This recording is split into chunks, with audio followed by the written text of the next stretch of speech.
Thank you for viewing this video.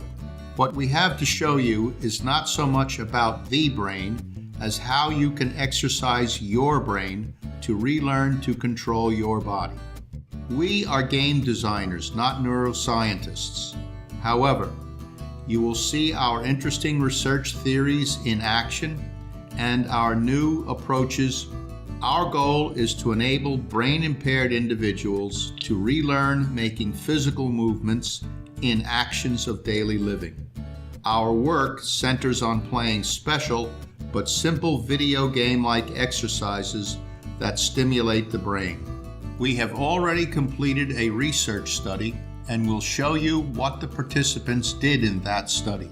Basically, they manipulated images of virtual human limbs to create personal, simulated physical movements shown on a computer screen. In effect, they exercised their minds to improve limb control.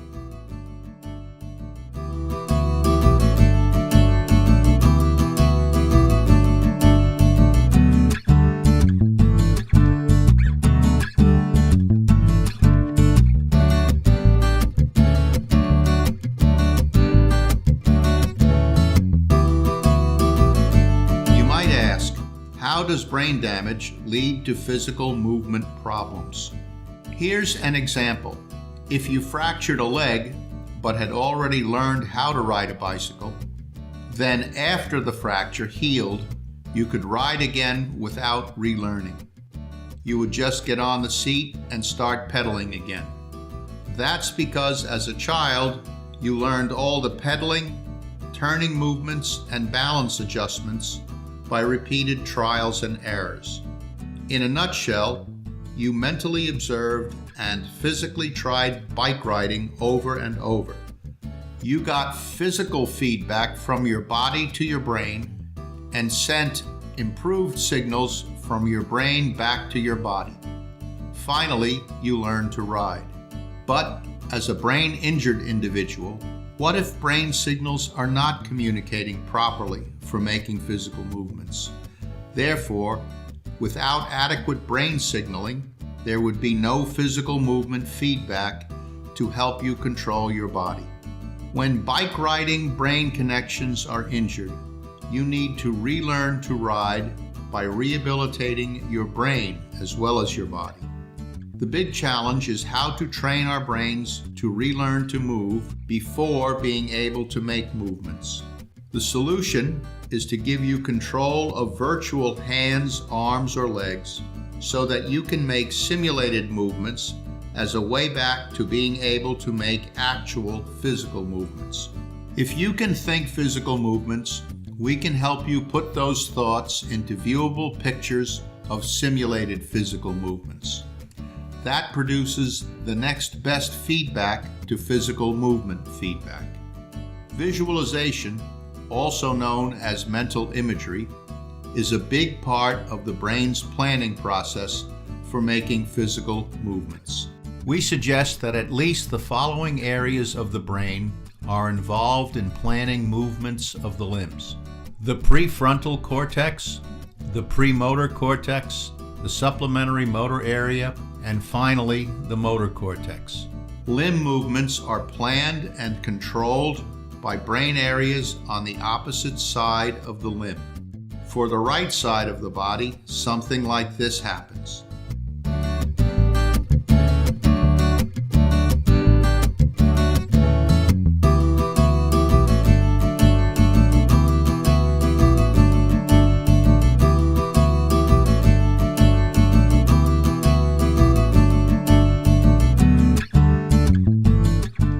For the left side of the body, something like this happens.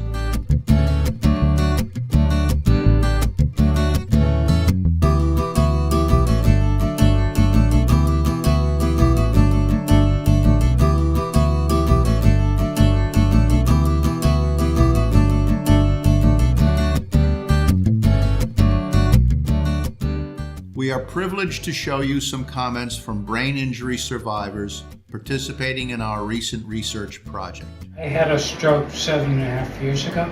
That's why I lost my left side pretty profoundly in my stroke.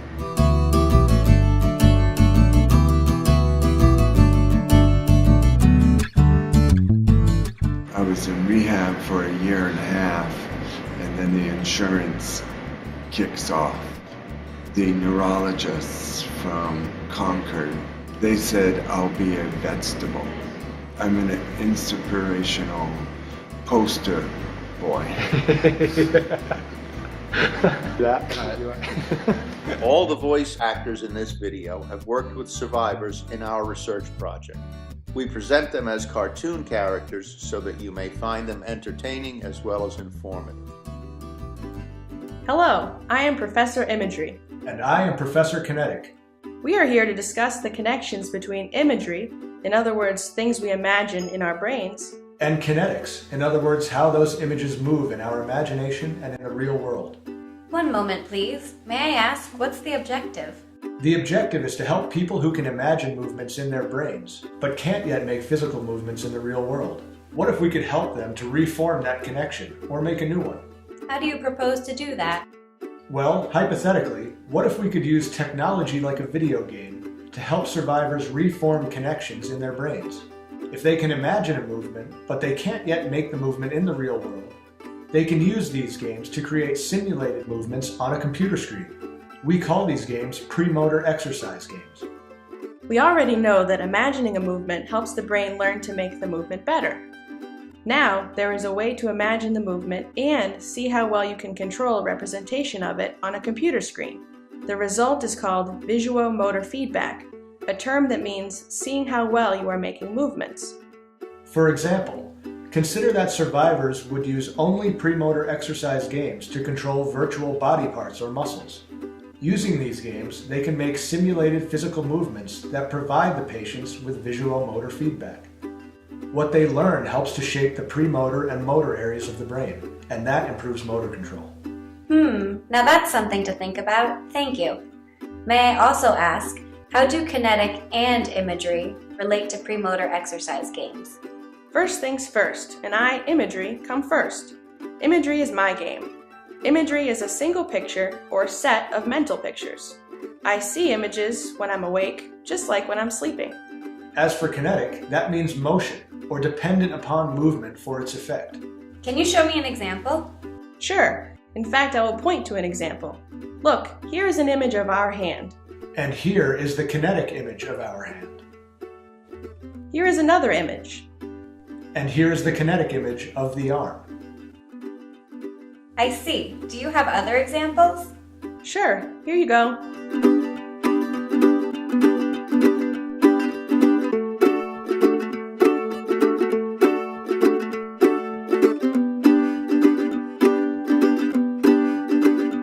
I've got the message on imagery and kinetic imagery. How do your patient participants instantiate kinetic imagery? It's as simple as transitioning from neurons in our brains to pixels on a computer screen, and it happens instantaneously. Watch this.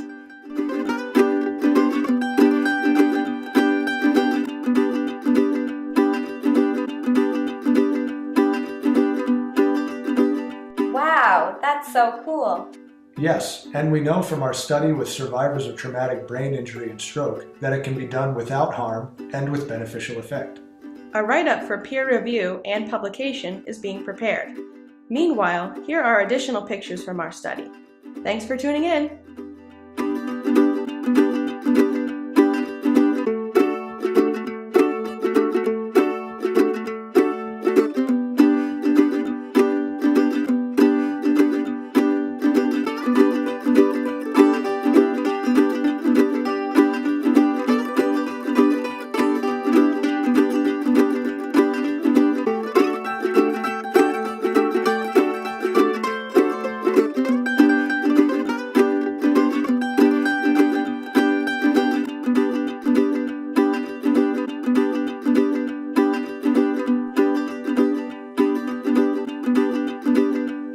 Your pinky is moving.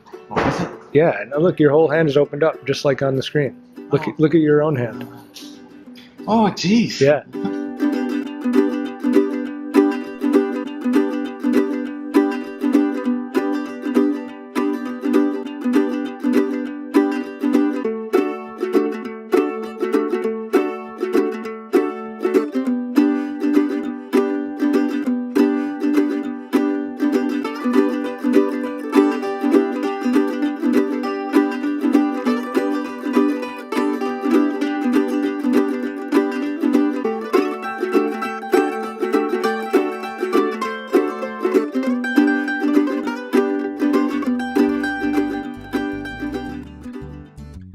The survivors you viewed were instantiating kinetic imagery by thinking about, visualizing limb movements, and then controlling a virtual limb to create on-screen images of their thoughts. That is what we mean by survivors instantiating kinetic imagery. In other words, creating personal, viewable embodiments of thoughts of movements.